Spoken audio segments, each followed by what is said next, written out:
ಶ್ರೀ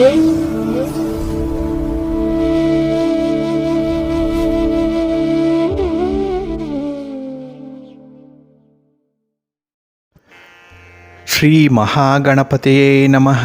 ಶ್ರೀ ಗುರುಭ್ಯೋ ನಮಃ. ಹರಿ ಓಂ. ಸಿರಿಗನ್ನಡ ಸುದ್ದಿವಾಹಿನಿಯ ಸದಭಿಮಾನದ ಸಹೃದಯ ವೀಕ್ಷಕ ಮಹಾಶಯರೇ, ತಮಗೆಲ್ಲರಿಗೂ ಕೂಡ ಸಿರಿಗನ್ನಡ ಸುದ್ದಿವಾಹಿನಿಗೆ ಸ್ವಾಗತ.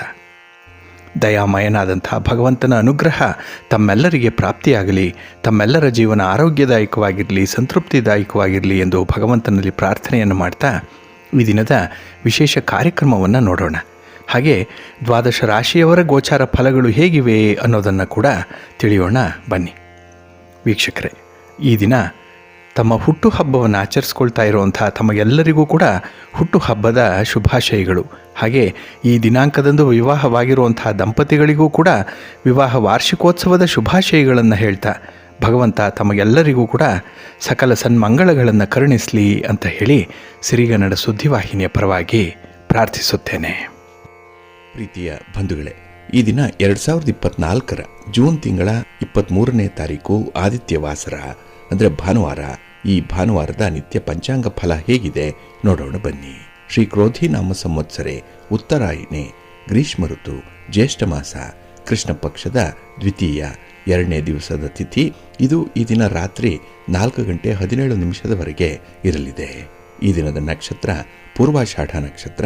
ಇದು ಈ ದಿನ ಸಂಜೆ 6:11 ಇರಲಿದೆ. ನಂತರ ಉತ್ತರಾಷಾಢ ನಕ್ಷತ್ರ ಆರಂಭ ಆಗುತ್ತೆ. ಈ ದಿನದ ಕರ್ಣ ಪೂರ್ವಕರ್ಣ ತೈತಿಲ. ಇದು ಈ ದಿನ ಸಂಜೆ 4:24 ಇರಲಿದೆ. ನಂತರ ಉತ್ತರ ಕರ್ಣ ಗರ್ಜ ಆರಂಭ ಆಗುತ್ತೆ. ಈ ದಿನದ ಯೋಗ ಬ್ರಹ್ಮಯೋಗ. ಇದು ಈ ದಿನ ಮಧ್ಯಾಹ್ನ 2:25 ಇರಲಿದೆ.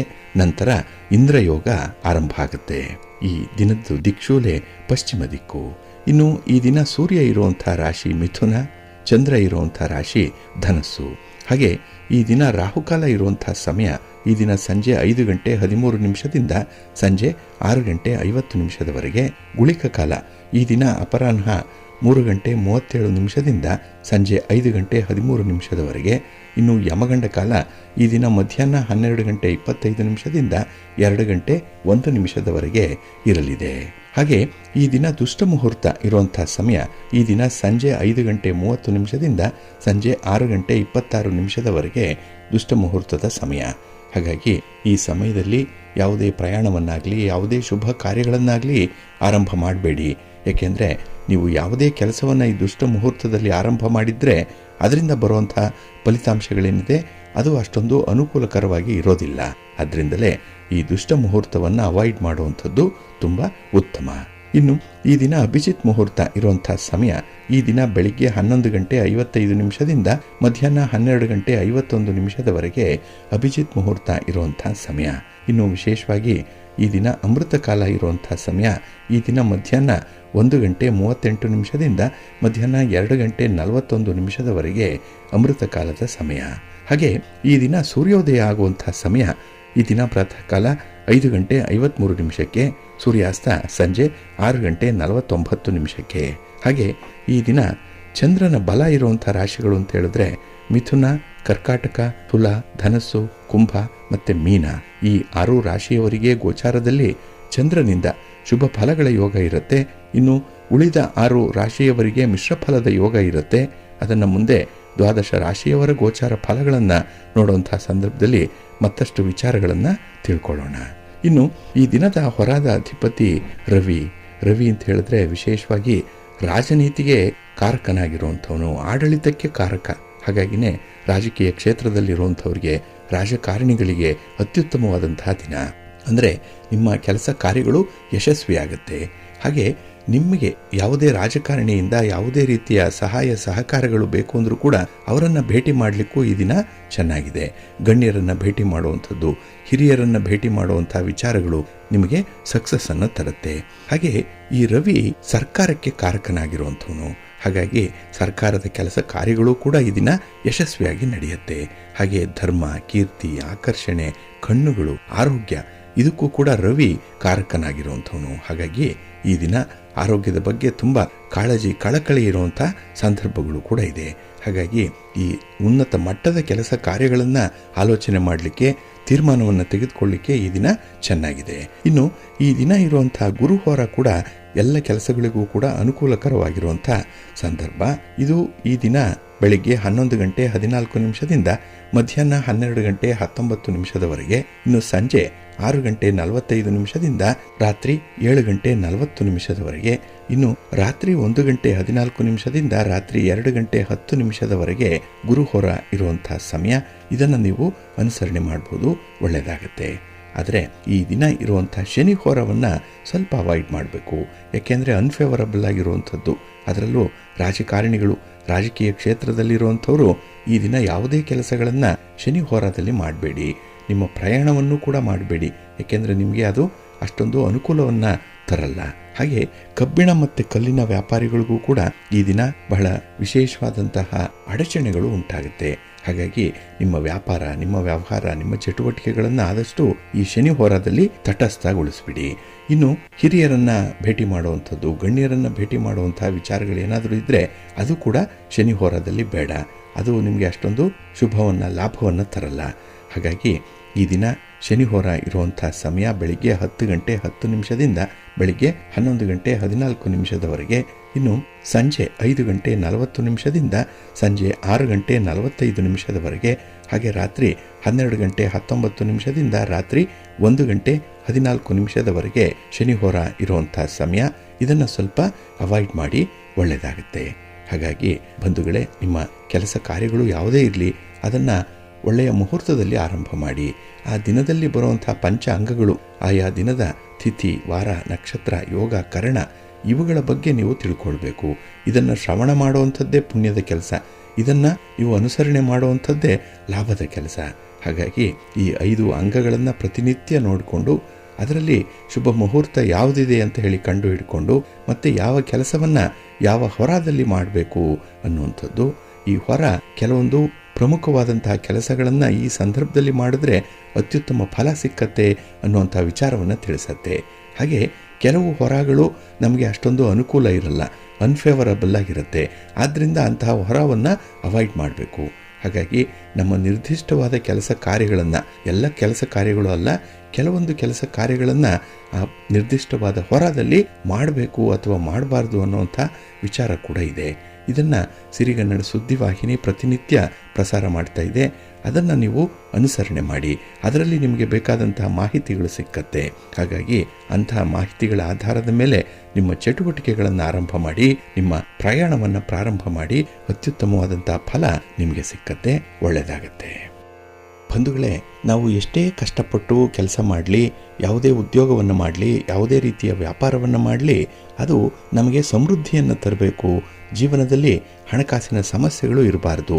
ನಮ್ಮ ಸೌಲಭ್ಯಕ್ಕೆ, ನಮ್ಮ ಒಂದು ಜೀವನಕ್ಕೆ ಬೇಕಾದಂತಹ ಅಗತ್ಯ ವಸ್ತುಗಳನ್ನು ಖರೀದಿ ಮಾಡಲಿಕ್ಕೆ ಅನುವು ಮಾಡಿಕೊಡ್ಬೇಕು ಅನ್ನೋಂಥ ದೃಷ್ಟಿಯಲ್ಲಿ ನಾವು ಸಂಪಾದನೆಗೆ ಇಳಿತೇವೆ. ಹಾಗೆ ನಮ್ಮ ಬದುಕು ಸುಖಮಯವಾಗಿ ಇರಬೇಕು, ಆರೋಗ್ಯಯುತವಾಗಿ ಇರಬೇಕು ಅಂತ ಹೇಳಿದ್ರೆ ಕೆಲವೊಂದು ಮಂತ್ರಗಳು ಅತಿ ಅಗತ್ಯವಾಗಿ ನಮಗೆ ಬೇಕಾಗಿದೆ. ಹಾಗಾಗಿ ಹಿರಿಯರು ಹೇಳಿರುವಂಥ ಮಾತೆ ಪದೇ ಪದೇ ಇದನ್ನು ಹೇಳ್ತಾ ಇರ್ತಾರೆ. ಆದರೆ ಈ ಮಂತ್ರಗಳನ್ನು ನಾವು ಮರೆತು ಬಿಟ್ಟಿದ್ದೇವೆ. ಇಲ್ಲಿ ಮಂತ್ರ ಅಂತ ಹೇಳಿದ್ರೆ ಅದನ್ನು ಸಿದ್ಧಿಸಿಕೊಂಡಿರುವಂಥದ್ದು, ಸಾಧನೆ ಮಾಡಿ ಗಳಿಸಿಕೊಂಡಿರುವಂಥದ್ದು, ಅದನ್ನು ರೂಢಿಸಿಕೊಂಡಿದ್ದೇವೆ. ಹಾಗಾಗಿ ಮಂತ್ರ ನಮಗೆ ಬಾಯಿಪಾಠ ಆಗಿರುತ್ತೆ. ಹಾಗಾಗಿ ಪ್ರಾರಂಭ ಮಾಡಿದ್ರೆ ಕೊನೆಯವರೆಗೂ ಕೂಡ ಮಂತ್ರ ನಿರರ್ಗಳವಾಗಿ ನಮಗೆ ಬರಬೇಕು, ನಮ್ಮ ಜೀವನದಲ್ಲಿ ಹಾಸು ಹೊಕ್ಕಾಗಿರಬೇಕು. ಇಂತಹ ಹಿನ್ನೆಲೆಯಲ್ಲಿ ನಾವು ಮಂತ್ರಗಳನ್ನು ಅತಿ ಜೋಪಾನವಾಗಿ ಕಾಪಾಡಿಕೊಳ್ಬೇಕು ಅನ್ನುವಂಥದ್ದು ಇದೆ. ಹಾಗೆ ಈ ಮಂತ್ರಗಳನ್ನು ಅನುಷ್ಠಾನ ಮಾಡುವಂಥ ಸಂದರ್ಭದಲ್ಲಾಗಲಿ ಅಥವಾ ಪಠಣ ಮಾಡಿಕೊಳ್ಳುವಂಥ ಸಂದರ್ಭದಲ್ಲಾಗಲಿ ಶ್ರದ್ಧಾ ಭಕ್ತಿಯಿಂದ, ನಂಬಿಕೆಯಿಂದ ಮಾಡಬೇಕು ಅನ್ನುವಂಥ ಒಂದು ವಿಚಾರ ಕೂಡ ಇದೆ.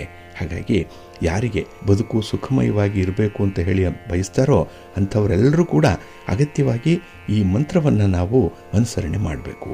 ಅದರಲ್ಲಿ ಮೊದಲನೇ ಮಂತ್ರ ಯಾವುದು ಅಂತ ಹೇಳಿದ್ರೆ, ಯಾವಾಗಲೂ ಕೂಡ ನಾವು ಹಿತವಾಗಿ ಮಿತವಾಗಿ ಮಾತಾಡಬೇಕು ಅನ್ನುವಂಥದ್ದು.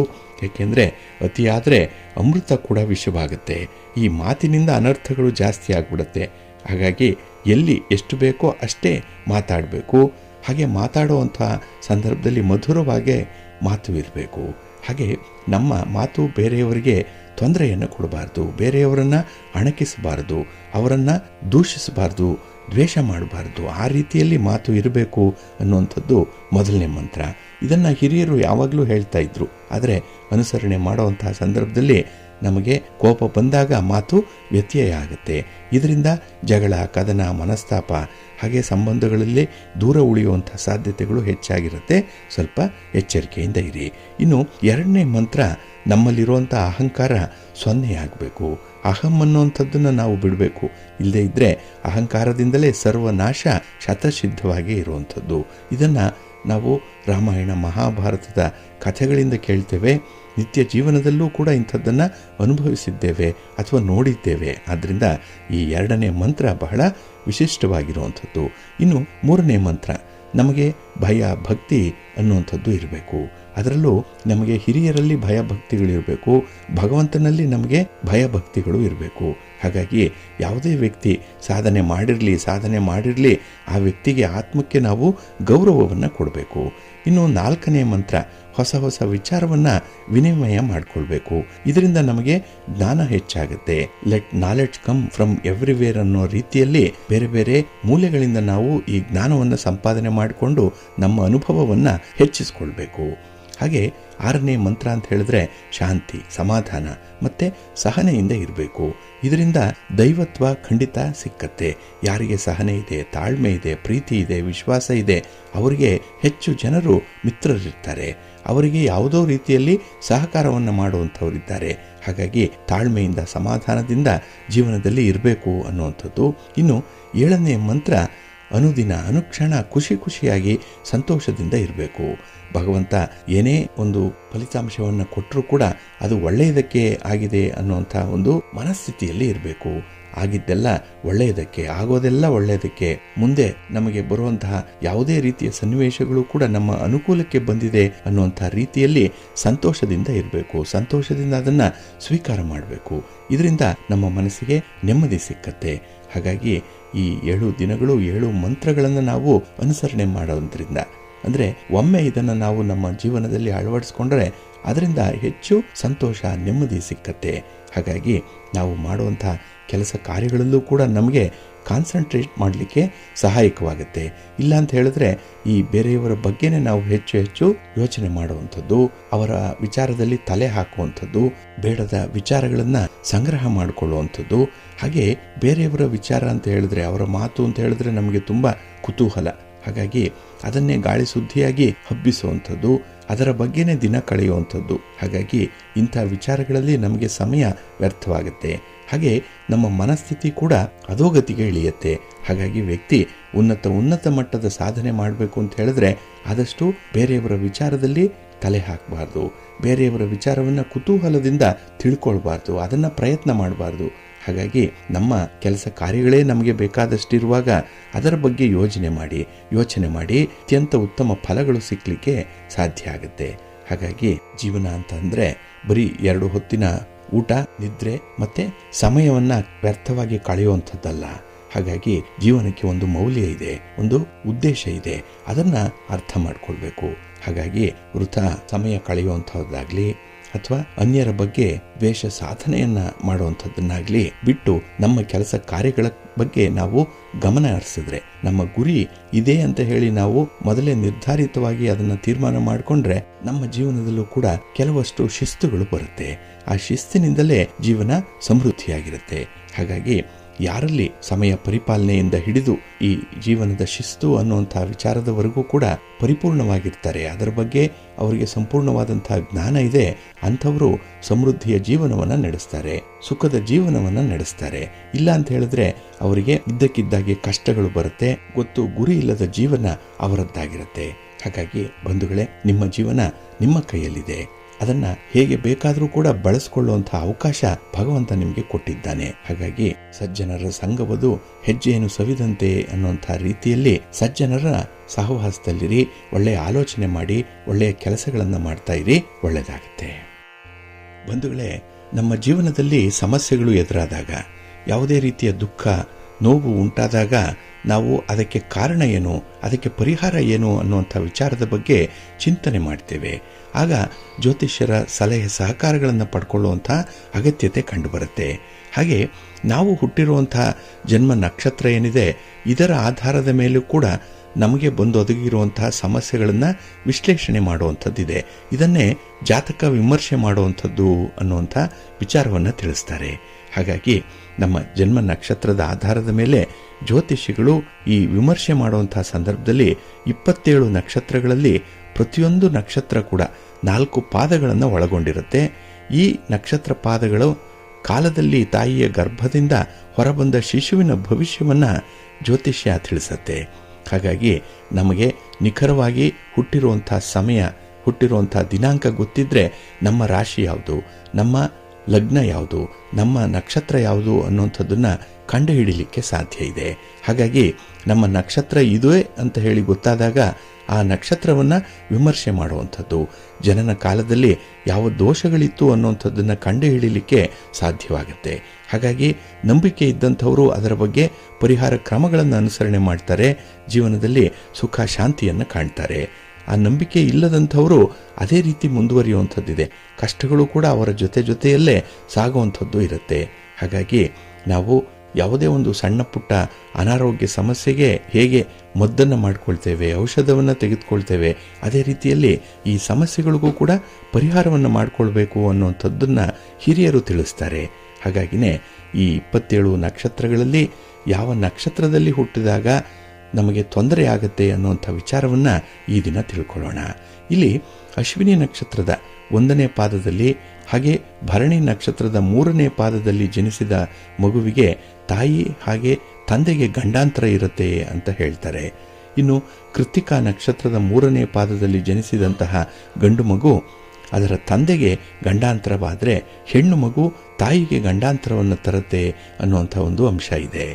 ಇನ್ನು ರೋಹಿಣಿ ನಕ್ಷತ್ರದ 1ನೇ ಪಾದದಲ್ಲಿ ಜನನ ಆದರೆ ತಾಯಿಗೆ ಕೇಡು, 2ನೇ ಮತ್ತು 3ನೇ ಪಾದದಲ್ಲಿ ಜನನ ಆಗಿದ್ರೆ ಸೋದರ ಮಾವನಿಗೆ ಗಂಡಾಂತರ ಇರುತ್ತೆ ಅನ್ನುವಂಥದ್ದು. ಇದು ಕೃಷ್ಣ ಹುಟ್ಟಿದ ನಕ್ಷತ್ರ ಅಂತ ಕೂಡ ಹೇಳ್ತಾರೆ, ಆದರೆ ಇಲ್ಲಿ ವಿಶೇಷವಾಗಿ ಇದನ್ನು ಗಮನಿಸಬೇಕು.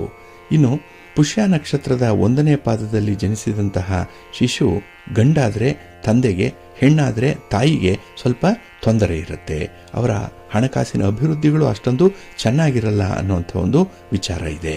ಹಾಗೆ ಆಶ್ಲೇಷ ನಕ್ಷತ್ರದ 1ನೇ ಪಾದದಲ್ಲಿ ಜನನ ಆದರೆ ಶುಭ ಫಲ, 2ನೇ ಪಾದದಲ್ಲಿ ಧನನಾಶ, 3ನೇ ಮತ್ತು 4ನೇ ಪಾದದಲ್ಲಿ ಜನನ ಆದರೆ ತಾಯಿಗೆ ಮತ್ತು ತಂದೆಗೆ ಗಂಡಾಂತರ ಇದೆ ಅನ್ನುವಂಥದ್ದು ಇದೆ. ಹಾಗೆ ಆಶ್ಲೇಷ ನಕ್ಷತ್ರದಲ್ಲಿ ಜನಿಸಿದ ಹೆಣ್ಣು ಮಗುವನ್ನು ಅತ್ತೆ ಇಲ್ಲದ ಮನೆಗೆ ಕೊಡಬೇಕು ಅನ್ನುವಂಥ ಒಂದು ಪ್ರತೀತಿ ಕೂಡ ಇದೆ. ಹಾಗೆ ಮಖ ನಕ್ಷತ್ರ 1ನೇ ಪಾದದಲ್ಲಿ ಮಗುವಿಗೆ ಕೇಡು ಉಂಟಾಗುವಂಥದ್ದು, 2ನೇ ಪಾದದಲ್ಲಿ ಜನಿಸಿದ್ರೆ ಅಲ್ಪ ದೋಷಗಳು ಉಂಟಾಗುತ್ತೆ. ಇನ್ನು 3 ಮತ್ತು 4ನೇ ಪಾದದಲ್ಲಿ ಜನಿಸಿದ್ರೆ ತಾಯಿಗೆ ಅಲ್ಪ ಸ್ವಲ್ಪ ತೊಂದರೆಗಳು ಉಂಟಾಗುವಂಥದ್ದು ಇದೆ. ಅವರ ಉನ್ನತಿಗೆ ಅಥವಾ ಅವರ ಒಂದು ಹೆಸರುವಾಸಿಗೆ ಎಲ್ಲೋ ಒಂದು ಕಡೆ ಕುಂದು ಬರುತ್ತೆ ಅನ್ನುವಂಥ ಒಂದು ವಿಚಾರ ಇದೆ. ಇನ್ನು ಉತ್ತರ ನಕ್ಷತ್ರದ 1ನೇ ಪಾದದಲ್ಲಿ ಗಂಡು ಮಗು ಜನನ ಆದರೆ ತಂದೆಗೆ, ಹೆಣ್ಣು ಮಗು ಜನನ ಆದರೆ ತಾಯಿಗೆ ಕೆಡುಕಾಗುತ್ತೆ, ಅವರ ಆರೋಗ್ಯ ಸಮಸ್ಯೆ ಸರಿ ಇರಲ್ಲ ಅನ್ನುವಂಥ ವಿಚಾರ. ಇನ್ನು 3ನೇ ಪಾದದಲ್ಲಿ ಅಂದರೆ ಉತ್ತರ ನಕ್ಷತ್ರದ 3ನೇ ಪಾದದಲ್ಲಿ ಮಗು ಜನಿಸಿದ್ರೆ ಅದು ಇಡೀ ಕುಟುಂಬಕ್ಕೆ ಶುಭಕರವಾಗಿರುತ್ತೆ. ಇನ್ನು ಹಸ್ತ ನಕ್ಷತ್ರದ 3ನೇ ಪಾದದಲ್ಲಿ ಮಗು ಜನಿಸಿದ್ರೆ ತಂದೆ ತಾಯಿಯಂದರಿಗೆ ತೀವ್ರವಾದ ತೊಂದರೆಗಳು ಉಂಟಾಗುತ್ತೆ, ಇದ್ದಕ್ಕಿದ್ದಾಗೇನೆ ಕಾನೂನಿನ ಸಮಸ್ಯೆಗಳು ಬರುವಂಥದ್ದು ಇರುತ್ತೆ. ಇನ್ನು ಚಿತ್ತಾ ನಕ್ಷತ್ರ 1 ಮತ್ತು 2ನೇ ಪಾದಗಳಲ್ಲಿ ಜನಿಸಿದ್ರೆ ಜನಿಸಿದ ಶಿಶುವಿನ ತಂದೆ ತಾಯಿಯ ಆರೋಗ್ಯಕ್ಕೆ ತೊಂದರೆಗಳು ಉಂಟಾಗುವಂಥದ್ದು ಇದೆ. ಇನ್ನು ವಿಶಾಖ ನಕ್ಷತ್ರದ 4ನೇ ಪಾದದಲ್ಲಿ ಜನಿಸಿದಂಥವರು ಅಷ್ಟೊಂದು ಶ್ರೇಯಸ್ಸನ್ನು ತರಲ್ಲ. ಇದರಲ್ಲಿ ಜನಿಸಿದಂತಹ ಮಗುವಿನ ತಂದೆ, ಚಿಕ್ಕಪ್ಪ ಮತ್ತು ಚಿಕ್ಕಪ್ಪನ ಪತ್ನಿಗೆ, ಚಿಕ್ಕಮ್ಮನಿಗೆ ಸ್ವಲ್ಪ ಗಂಡಾಂತರ ಇರುತ್ತೆ ಅಂತ ಹೇಳ್ತಾರೆ. ಇನ್ನು ಜ್ಯೇಷ್ಠ ನಕ್ಷತ್ರದ 1ನೇ ಪಾದ ಆದರೆ ಕಷ್ಟಗಳಿರುತ್ತೆ, 2ನೇ ಪಾದ ಆದರೆ ದ್ರವ್ಯನಾಶ ಉಂಟಾಗುತ್ತೆ, 3ನೇ ಪಾದ ಆದರೆ ದೊಡ್ಡಪ್ಪನಿಗೆ ತೊಂದರೆ ಆಗುತ್ತೆ, ಇನ್ನು 4ನೇ ಪಾದ ಆದರೆ ಸೋದರನಿಗೆ ಗಂಡಾಂತರ ಇದೆ ಅನ್ನುವಂಥ ಒಂದು ವಿಚಾರ ಇದೆ. ಇನ್ನು ಮೂಲ ನಕ್ಷತ್ರದ 1ನೇ ಪಾದದಲ್ಲಿ ಜನನ ಆದರೆ ತಂದೆಗೆ ಗಂಡಾಂತರ, 2ನೇ ಪಾದದಲ್ಲಿ ಜನಿಸಿದ್ರೆ ತಾಯಿಗೆ ಗಂಡಾಂತರ, 3ನೇ ಪಾದದಲ್ಲಿ ಜನಿಸಿದ್ರೆ ಧನನಾಶ, 4ನೇ ಪಾದದಲ್ಲಿ ಜನಿಸಿದ್ರೆ ಬಹಳ ಶ್ರೇಷ್ಠ ಶ್ರೇಯಸ್ಕರ ಅಂತ ಹೇಳ್ತಾರೆ. ಹಾಗಾಗಿ ಈ ಮೂಲ ನಕ್ಷತ್ರದಲ್ಲಿ ಹೆಣ್ಣು ಮಗು ಜನಿಸಿದ್ರೆ ಮಾವನಿಗೆ ತೊಂದರೆ ಆಗತ್ತೆ ಅಂತ ಹೇಳಿ ಜ್ಯೋತಿಷ್ಯ ಶಾಸ್ತ್ರ ತಿಳಿಸ್ತಾ ಇದೆ. ಇನ್ನು ಪೂರ್ವಾಷಾಢ ನಕ್ಷತ್ರದ 3ನೇ ಪಾದದಲ್ಲಿ ಜನಿಸಿದ್ರೆ ಮಗುವಿನ ತಂದೆಗೆ ಗಂಡಾಂತರ ಇದೆ ಅನ್ನುವಂಥ ಒಂದು ವಿಚಾರ ಇದೆ. ಹಾಗೆ ರೇವತಿ ನಕ್ಷತ್ರದ 4ನೇ ಪಾದದಲ್ಲಿ ಜನಿಸಿದ್ರೆ ಮಗುವಿನ ಆರೋಗ್ಯಕ್ಕೆ ತೀವ್ರವಾದ ತೊಂದರೆ ಉಂಟಾಗತ್ತೆ ಅನ್ನುವಂಥದ್ದು ಕೂಡ ಇದೆ. ಹಾಗಾಗಿ ಬಂಧುಗಳೇ, ಇದು ಸೂಕ್ಷ್ಮವಾದಂತಹ ಒಂದು ವಿಶ್ಲೇಷಣೆ ಇದು. ಹಾಗಾಗಿ 27 ನಕ್ಷತ್ರಗಳ ಪೈಕಿ ಯಾವ ಯಾವ ನಕ್ಷತ್ರದ ಯಾವ ಯಾವ ಪಾದಗಳಲ್ಲಿ ಮಗು ಜನಿಸಿದೆ ಅನ್ನುವಂಥದ್ದನ್ನ ಮೊದಲು ತಿಳ್ಕೊಳ್ಬೇಕು. ಹಾಗಾಗಿ ಪ್ರತಿ ನಕ್ಷತ್ರಕ್ಕೆ 4 ಪಾದಗಳಿರುತ್ತೆ. ಹಾಗೆ 9 ಪಾದಗಳು ಪ್ರತಿ ರಾಶಿಗೆ ಇರುತ್ತೆ. ಹಾಗಾಗಿ ಪ್ರತಿ ರಾಶಿಯಲ್ಲಿ 9 ಪಾದಗಳಿದ್ರೆ ಪ್ರತಿ ನಕ್ಷತ್ರದಲ್ಲಿ 4 ಪಾದಗಳಿರುತ್ತೆ. ಹಾಗಾಗಿ ಈ ಒಂದು ಮೂಲಭೂತ ಅಂಶಗಳನ್ನ ಪರಿಗಣನೆ ಮಾಡುವಂಥದ್ದು, ಜೊತೆಗೆ ಜ್ಯೋತಿಷ್ಯ ಶಾಸ್ತ್ರ ಹೇಳುವಂಥ ರೀತಿಯಲ್ಲಿ ಈ ನಕ್ಷತ್ರದಲ್ಲಿ ಹುಟ್ಟಿದಂಥವ್ರಿಗೆ ಈ ರೀತಿಯ ಫಲಾಫಲಗಳಿರುತ್ತೆ ಅನ್ನುವಂಥ ವಿಚಾರ. ಹಾಗಾಗಿ ನಿಖರವಾಗಿ ತಾಯಿಯ ಗರ್ಭದಿಂದ ಹೊರಬಂದಂತಹ ಸಂದರ್ಭ ಏನಿದೆ ಅದನ್ನ ಜನನ ಸಮಯ ಅಂತ ಹೇಳಿ ಪರಿಗಣಿಸಬೇಕು. ಹಿಂದೆ ಇದನ್ನ ನೋಡ್ತಾ ಇರ್ಲಿಲ್ಲ, ಆದ್ರೆ ಇತ್ತೀಚೆಗೆ ಜನನದ ಸಮಯ ಯಾವುದು ಅನ್ನುವಂಥದ್ದನ್ನ ನಿಖರವಾಗಿ ತಿಳ್ಕೊಳ್ಳಿಕ್ಕೆ ಸಾಧ್ಯ ಇದೆ. ಹಾಗಾಗಿ ಇತ್ತೀಚಿನ ಜಾತಕ ವಿಮರ್ಶೆಗಳು 100ಕ್ಕೆ 100ರಷ್ಟು ಸತ್ಯವಾಗಿ ಹೊರಹೊಮ್ಮತ್ತೆ. ಆದರೆ ಹಿಂದಿನ ಜಾತಕದಲ್ಲಿ ಅಷ್ಟೊಂದು ನಿಖರತೆ ಅನ್ನುವಂಥದ್ದು ಇರಲ್ಲ. ಯಾಕೆಂದ್ರೆ ಹುಟ್ಟಿದ ದಿನಾಂಕ ಸಮಯ ನಮಗೆ ಸರಿಯಾಗಿ ಗೊತ್ತಿರಲಿಲ್ಲ ಅನ್ನುವಂಥ ವಿಚಾರ. ಹಾಗೆ ಇಂಥ ನಕ್ಷತ್ರದಲ್ಲಿ ಹುಟ್ಟಿದಂಥವರಿಗೆ ಗಂಡಾಂತರ ಇದೆ, ತೊಂದರೆ ಇದೆ ಅಂತ ಹೇಳಿದ್ರೆ ಅದಕ್ಕೆ ಪರಿಹಾರಗಳು ಕೂಡ ಇದೆ. ಅದನ್ನು ಕೂಡ ನೀವು ಗಮನಿಸಬೇಕು. ಸಮಸ್ಯೆ ಇದೆ ಅಂತ ಹೇಳಿದ್ರೆ ಪರಿಹಾರ ಇದ್ದೇ ಇರುತ್ತೆ. ಇದನ್ನ ನೀವು ಗಮನದಲ್ಲಿಟ್ಕೊಂಡು ನಿಷ್ಠೆಯಿಂದ, ನಂಬಿಕೆಯಿಂದ ಇಂತಹ ಕಾರ್ಯಗಳಲ್ಲಿ ಅನುಸರಣೆ ಮಾಡ್ಕೊಳ್ಳಿ, ಒಳ್ಳೆಯದಾಗುತ್ತೆ. ಪ್ರೀತಿಯ ಬಂಧುಗಳೇ, ಇನ್ನು ಮುಂದೆ 12 ರಾಶಿಯವರ ಗೋಚಾರ ಫಲಗಳು ಹೇಗಿವೆ ನೋಡೋಣ ಬನ್ನಿ. ಮೊದಲಿಗೆ ಮೇಷರಾಶಿ. ಮೇಷರಾಶಿಯವರಿಗೆ ಈ ದಿನ ಮಿಶ್ರ ಫಲಗಳಿರುವಂತಹ ದಿನ. ಹಾಗೆ ಯಾವುದೇ ಒಂದು ವಿಚಾರವನ್ನು ಕೂಡ ಸರಿಯಾಗಿ ಗುರುತಿಸಿಕೊಂಡು ಮುಂದುವರಿಯಲ್ಲ. ಹಾಗಾಗಿ ಚಂಚಲ ಮನಸ್ಸಿನ ಜೊತೆಗೆ ಕೆಲವು ಕೆಲಸ ನಿಮಗೆ ನಿರಾಸಕ್ತಿ ಇರುವಂತಹ ಸಾಧ್ಯತೆ ಜಾಸ್ತಿ ಇರುತ್ತೆ. ಹಾಗಾಗಿನೇ ಕೆಲಸ ಕಾರ್ಯಗಳನ್ನು ಒತ್ತಾಯಪೂರ್ವಕವಾಗಿ ಮಾಡಿಸಬೇಕು. ಯಾರೋ ಒಬ್ಬರು ಹೇಳಿದ್ರೆ ಕೆಲಸ ಮಾಡ್ತೀರಿ, ಇಲ್ಲಾಂದರೆ ಈ ದಿನ ತಟಸ್ಥವಾಗಿ ಉಳಿಯುವಂಥ ಸಾಧ್ಯತೆಗಳು ಜಾಸ್ತಿ ಇರುತ್ತೆ. ಹಾಗೆ ಈ ದಿನ ಬಹಳ ವಿಶೇಷವಾಗಿ ಗಮನಿಸಬೇಕಾಗಿರುವಂಥದ್ದು, ನಿಮ್ಮ ಕೆಲಸ ಕಾರ್ಯಗಳಲ್ಲಿ ಆರಂಭಿಕ ಅಡೆತಡೆಗಳು ಜಾಸ್ತಿ ಇರುತ್ತೆ. ಪ್ರಾರಂಭದಲ್ಲೇ ತೊಡಕು ಇರುವಂಥದ್ದು. ಇದನ್ನು ನಿವಾರಣೆ ಮಾಡಿಕೊಳ್ಳುವಂಥ ಒಂದು ಪ್ರಯತ್ನವನ್ನು ನೀವು ಆಗಾಗ್ಗೆ ಮಾಡಬೇಕಾಗತ್ತೆ. ಇನ್ನು ಬಿಡುವಿಲ್ಲದ ಕಾರ್ಯಗಳ ನಡುವೆ ಕೂಡ ಸ್ವಲ್ಪ ವಿಶ್ರಾಂತಿಗೆ, ಸ್ವಲ್ಪ ಆರೋಗ್ಯದ ಕಡೆ ಗಮನ ಕೊಡುವಂಥ ಅನಿವಾರ್ಯ ಪರಿಸ್ಥಿತಿ ಈ ದಿನ ಒದಗಿ ಬರುವಂಥದ್ದು ಇದೆ. ಹಾಗೆ ಈ ದಿನ ನಿಮ್ಮ ಪ್ರಯಾಣದ ವಿಚಾರದಲ್ಲೂ ಕೂಡ ಸ್ವಲ್ಪ ಎಚ್ಚರಿಕೆಯಿಂದ ಇರಬೇಕು. ಹಾಗೆ ನಿಸ್ವಾರ್ಥವಾಗಿ ಸೇವೆ ಮಾಡ್ತೀರಿ, ಆದರೆ ಇದರಿಂದ ಬರುವಂತಹ ಫಲಗಳು ನಿಮಗೆ ತುಂಬ ಕಡಿಮೆ. ಆದ್ದರಿಂದ ಸ್ವಲ್ಪ ನಿರಾಸೆ ಉಂಟಾಗುವಂಥದ್ದು ಕೂಡ ಈ ದಿನ ಇದೆ. ಹಾಗೆ ಮಕ್ಕಳ ವಿಚಾರದಲ್ಲಿ ಮಧ್ಯ ಪ್ರವೇಶ ಮಾಡಿ ಆ ಮಕ್ಕಳ ಬಗ್ಗೆ ಇರುವಂಥ ಮನಸ್ತಾಪಗಳಾಗಲಿ ಅಥವಾ ಅವರ ಬಗ್ಗೆ ಇರುವಂಥ ಯಾವುದೇ ಒಂದು ಭಾವನೆಗಳನ್ನಾಗಲಿ ಬದಲಾವಣೆ ಮಾಡಿಕೊಳ್ಳುವಂಥ ಒಂದು ಸನ್ನಿವೇಶ ಒದಗಿ ಬರುತ್ತೆ. ಹಾಗೆ ಈ ದಿನ ನಿಮ್ಮ ಆಪ್ತರಿಗೆ ಕೆಲವೊಂದು ಉಡುಗೊರೆಯನ್ನು ಕೊಡುವಂಥದ್ದು, ಏನೋ ಒಂದು ಒಳ್ಳೆಯ ಮಾತನ್ನಾದರೂ, ಸಾಂತ್ವನದ ನುಡಿಗಳನ್ನಾದರೂ ಹೇಳುವಂಥ ಅವಕಾಶಗಳು ನಿಮಗೆ ಈ ದಿನ ಸಿಕ್ಕತ್ತೆ. ಹಾಗೆ ಈ ದಿನ ನಿಮ್ಮ ನಿಜವಾದ ಮಿತ್ರರು ಯಾರು, ಶತ್ರುಗಳು ಯಾರು ಅನ್ನುವಂಥ ವಿಚಾರ ಕೂಡ ನಿಮಗೆ ಹೊಳೆದು ಬರುತ್ತೆ. ಏಕೆಂದರೆ ಈ 6th ಸೆನ್ಸ್ ಅನ್ನುವಂಥದ್ದು ಚೆನ್ನಾಗಿ ಕೆಲಸ ಮಾಡುತ್ತೆ. ಈ ದಿನ ನಿಮ್ಮ ಮನೆ ದೇವರನ್ನು ಸ್ಮರಣೆ ಮಾಡಿಕೊಳ್ಳಿ. ಹಾಗೆ ಭಕ್ತಿಯಿಂದ ಈ ದಿನ ನೀವು ಸೂರ್ಯ ನಮಸ್ಕಾರ ಮಾಡಿ, ಸೂರ್ಯ ಸ್ತೋತ್ರವನ್ನು ಹೇಳ್ಕೊಳ್ಳಿ, ಒಳ್ಳೆಯದಾಗುತ್ತೆ. ನಿಮ್ಮ ಅದೃಷ್ಟದ ಬಣ್ಣ ಕೆಂಪು, ಅದೃಷ್ಟದ ದಿಕ್ಕು ಪೂರ್ವ ದಿಕ್ಕು, ಅದೃಷ್ಟ ಸಂಖ್ಯೆ 3. ವೃಷಭ ರಾಶಿಯವರಿಗೆ ಈ ದಿನ ಸಂತೋಷದ ದಿನ. ಆದರೆ ಕೆಲವೊಂದು ಆತುರದ ನಿರ್ಧಾರಗಳಿಂದ ನೀವು ಕೆಲವೊಂದು ಸಮಸ್ಯೆಗಳನ್ನು ತಂದುಕೊಳ್ಳುವಂಥ ಸಾಧ್ಯತೆಗಳು ಕೂಡ ಇದೆ. ಏಕೆಂದರೆ ಮನಸ್ಸು ಈ ದಿನ ಕೆಲವೊಂದು ವಿಚಾರಗಳಿಗೆ ತುಂಬ ತುದಿಗಾಲಲ್ಲಿ ನಿಂತಿರುತ್ತೆ. ಕೆಲಸ ಆಗಲೇಬೇಕು ಅನ್ನುವಂಥ ಹಠದ ಸ್ವಭಾವ ಇರುತ್ತೆ. ಹಾಗೆ ಈ ದಿನ ಸ್ವಲ್ಪ ಅತಿಯಾದಂಥ ಆತ್ಮವಿಶ್ವಾಸ ಇರೋದರಿಂದ ನಿಮ್ಮ ನಿಜವಾದ ಬಲ ಏನು, ನಿಮ್ಮ ನಿಶಕ್ತಿ ಏನು ಅನ್ನುವಂಥದ್ದರ ಅರಿವು ನಿಮಗೆ ಇರಲ್ಲ. ಹಾಗಾಗಿನೇ ಕೆಲವೊಂದು ಸಮಸ್ಯೆಗಳನ್ನು ನೀವೇ ಆಹ್ವಾನ ಮಾಡಿಕೊಂಡಂತಾಗುತ್ತೆ. ಹಾಗೆ ಕೆಲವೊಂದು ಆಸಕ್ತಿದಾಯಕವಾದಂಥ ವಿಚಾರಗಳು ಈ ದಿನ ಬರುತ್ತೆ ನಿಮಗೆ. ಹಾಗಾಗಿ ಅನುಭವ ವೃದ್ಧಿಯಾಗತ್ತೆ. ಜೊತೆಗೆ ಕೆಲವೊಂದು ಮೆಚ್ಚುಗೆಗಳನ್ನು ಪಡ್ಕೊಳ್ಳುವಂಥದ್ದು ಕೂಡ ಇರುತ್ತೆ. ನಿಮ್ಮ ಕೆಲಸ, ನಿಮ್ಮ ಹವ್ಯಾಸ, ನಿಮ್ಮ ಮಾತು ಅಥವಾ ನಿಮ್ಮ ಯಾವುದೇ ಚಟುವಟಿಕೆ ಕೆಲವರ ಗಮನವನ್ನು ಈ ದಿನ ಸೆಳೆಯುವಂಥ ಸಾಧ್ಯತೆ ಇದೆ. ಆದರೆ ಆರೋಗ್ಯದ ಕಡೆ ಈ ದಿನ ಸ್ವಲ್ಪ ಗಮನ ಕೊಡಬೇಕು. ಆಹಾರ ವಿಹಾರಾದಿಗಳ ಕಡೆ ಈ ದಿನ ಹೆಚ್ಚು ಗಮನ ಇರಬೇಕಾಗುತ್ತೆ. ಇನ್ನು ಯಾವುದೇ ರೀತಿಯ ಪ್ರಯಾಣ ಇದ್ದರೆ ಅದನ್ನು ಮುಂದೂಡುವಂಥದ್ದು ಬಹಳ ಉತ್ತಮ. ಏಕೆಂದರೆ ಪ್ರಯಾಣದಿಂದ ನಿಮಗೆ ಅಷ್ಟೊಂದು ಅನುಕೂಲ ಇಲ್ಲ ಈ ದಿನದಲ್ಲಿ. ಇನ್ನು ಈ ದಿನ ನೀವು ಲೆಕ್ಕಕ್ಕೆ ಸಿಗದೇ ಇರುವಂತಹ ಹಣವನ್ನು ಕಳ್ಕೊಳ್ಳುವಂಥ ಸಾಧ್ಯತೆಗಳು ಕೂಡ ಇದೆ.